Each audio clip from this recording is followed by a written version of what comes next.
Të dashur shqiptar, nga nxori kryeministri Edi Rama fjalën kënet. Nuk ekziston në asnjë film patriotik shqiptar. Fjala kënet është përdorur për anëtarët e opozitës në Shqipëri, të cilët përdorin rrjetet sociale. Domethënë llumi, gjirizi, mirë po rrjetet sociale janë përdorur përpara se sa ai të bëhej kryeministër dhe opozita dikur ka qenë në pozitë dhe ka kritikuar ish kryebashkiakun Edvin Rama për afera korruptive dhe duhet të ishte dënuar një lloj si kryebashkiaku i Tiranës, i Kukësit, i Vlorës, të gjithë bashkiakët dhe kryebashkiakët janë hajdut, janë mafios. Edhe kryeministri shqiptar është një hajdut i rëndomt. Dhe atë kanë kritikuar gjithmonë, që kur është bërë politikan, sepse ka ardhur me pantallona të grisura nga Parisi dhe është bërë miliarder. Pra si arriti ai të pasurojë në këtë mënyrë kaq shpejt. Dhe shqiptarët e kanë kuptuar se çfarë është kryeministri shqiptar, po s'kan ç'a t'i bëjnë, sepse ai është vënë në krye qeverisë nga gringot. Ose më sakt, Sora. Sora i ka shumë qef zhgabonjat dhe bashk shqyejnë kafshë të ngordhura. Se zhgabonjat kafshë të ngordhura han, që ta dini ju. Jo shqiponjat, zhgabonjat. Kjo është origjina e zhgabonjës me dy krerë, nuk është shqiponj në fjalurin e shqipes dhe në flamurin shqiptar. Fatkeqësisht. Ne nuk ndërojmë një shqiponj, por një zhgabonj, dhe për herë të parë kjo fjalë është përdorur nga Buzuku me kuptimin zhgabonj, që ha kërma. Kjo është zhgabonja e flamurit shqiptar. Një kërmë ngrënëse dhe shoqja e saj e ngushtë është bërë Sora. Dhe nga doli këneta. Ku e nxori ai këtë fjalën kënet? Gjithmonë ka ekzistuar opozita, gjithmonë ka ekzistuar kritika ndaj pushtetit. Dhe nuk përdoret thjesht TikToku ose Facebooku ose ndonjë rrjet tjetër social për të kritikuar kryeministrin. Në fakt janë përdorur gazetat të shkruara, por ai se përdorte atëherë fjalën kënet. Çuditërisht, në momenti kur kryeministri shqiptar përdor fjalën kënet, e njëjta fjalë është përdorur në parlamentin grek. Në Greqi, fjala kënet është shumë fyese, po ai sa është edhe në Shqipëri, por në Greqi ka një kuptim tjetër. Gjuhëtarët e lashtë grek nuk e gjenin dot fjalën helot, që do të thotë sklav. Dhe e nxjerrin në fillim me origjinë nga fjala helos i thon kënetës. Në greqisht, kur thua kënet do të thotë njeri i kategorisë më të ulët, sklav, helot. Dhe ka dalë kjo fjalë nga qyteti Helos, që u pushtua nga spartanët, dhe teorikisht aty kanë banuar Arvanitas, se gjenden toponime Arvanitase pikërisht në jug të Greqisë, ose në bregdetin e Greqisë.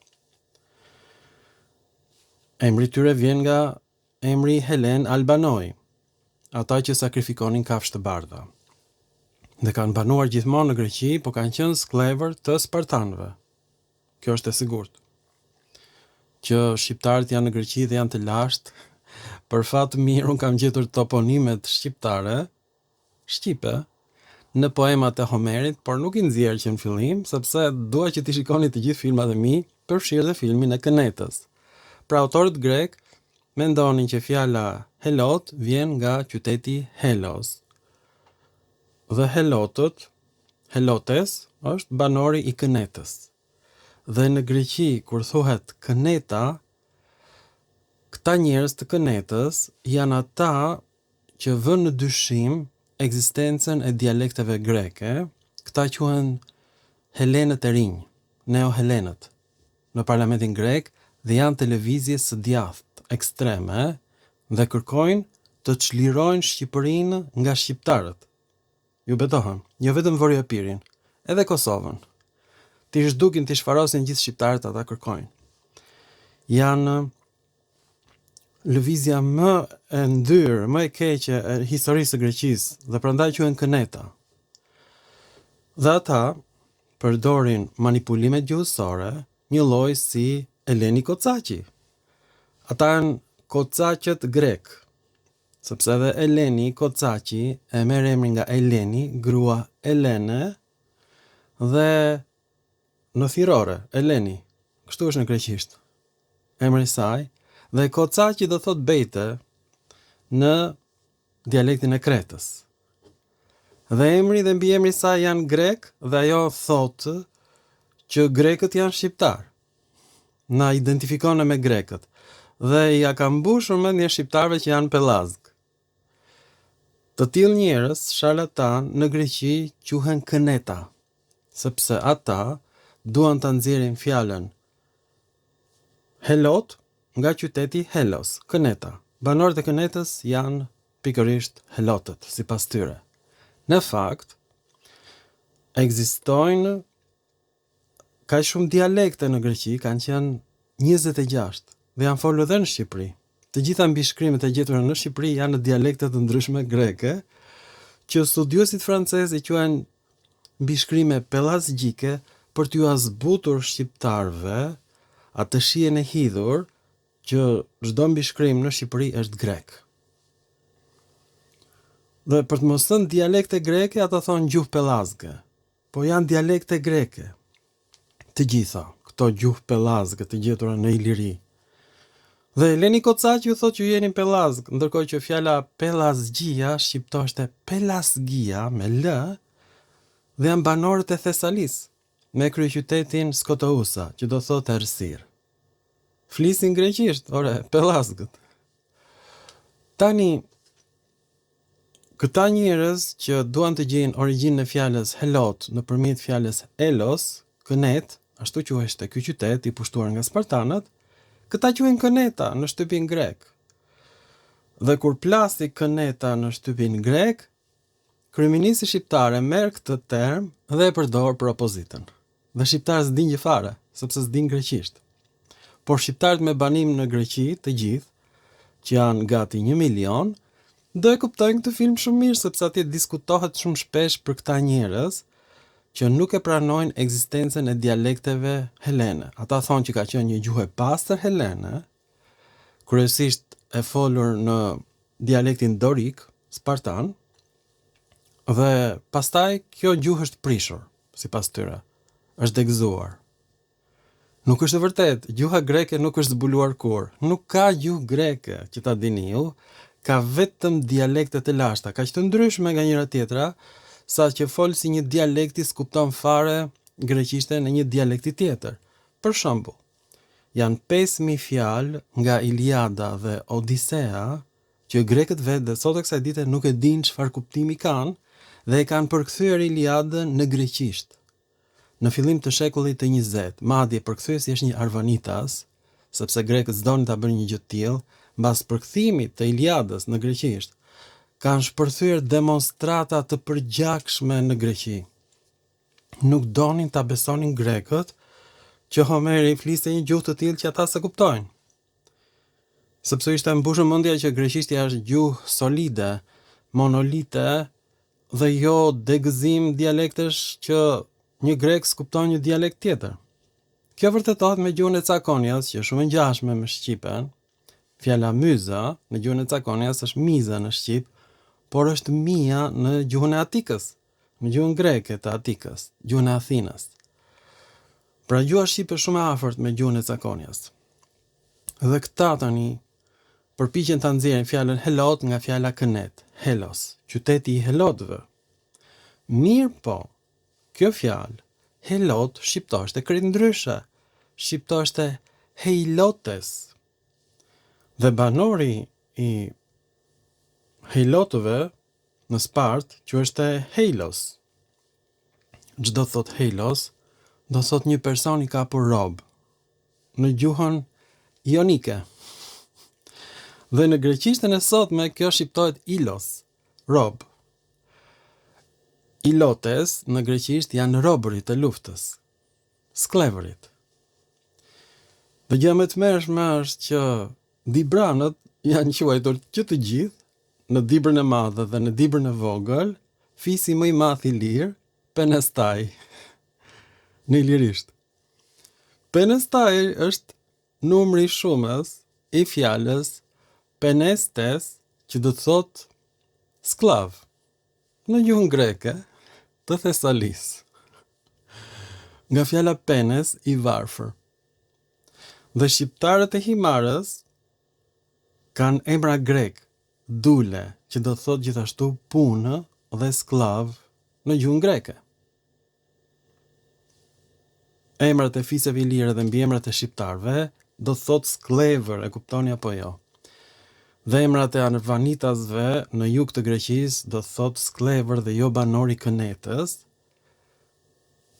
Dhe nuk ka lidhje fare fjala elos, kënet, me heilos, sklav i kapur.